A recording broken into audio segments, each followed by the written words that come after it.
Hello बच्चों, चलिए प्रश्न को पढ़ते हैं और समझते हैं। हल कीजिए।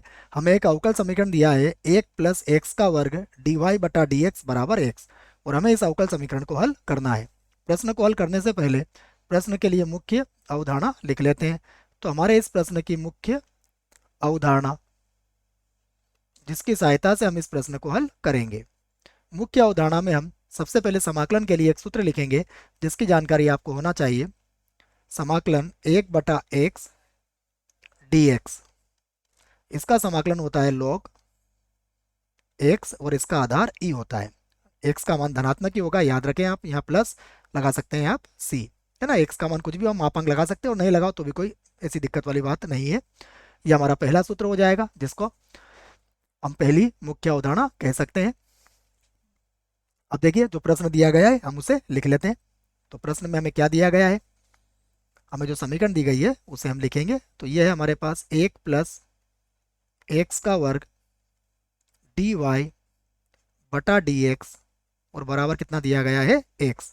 यहाँ से हम dx को बराबर के इधर ले आएंगे और 1 + x को भी एक तरफ कर लेंगे, अर्थात हम इसको लिखेंगे dy बराबर ये होगा x बटा 1 + x², और यहाँ बन जाएगा dx। अब हम इसके दोनों पक्षों का समाकलन कर देते हैं। तो दोनों पक्षों का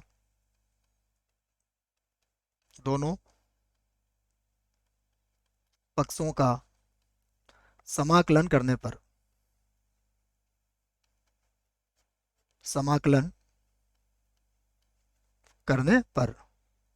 दोनों पक्षों का समाकलन करेंगे तो देखिए ये बन जाएगा समाकलन dy बराबर, यहाँ पर होगा समाकलन के अंदर x बटा 1 + x² और ये होगा dx।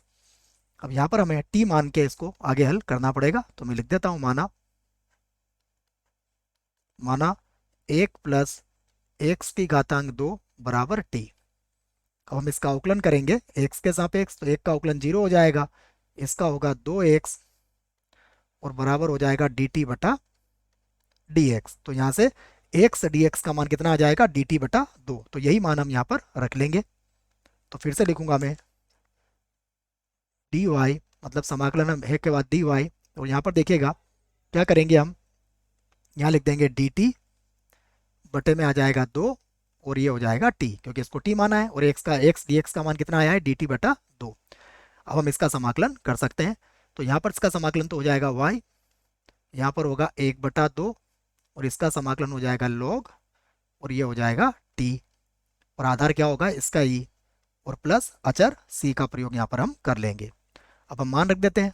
तो y बराबर ये होगा 1/2, यहाँ पर हो जाएगा log, जिसका आधार e होगा, और t हमने किसको माना था, t हमने माना था 1 + x² को, और प्लस हो जाएगा c, और यही हमारे प्रश्न का उत्तर भी होगा। आशा करता हूँ आपको इस प्रश्न का उत्तर समझ में आया होगा। धन्यवाद।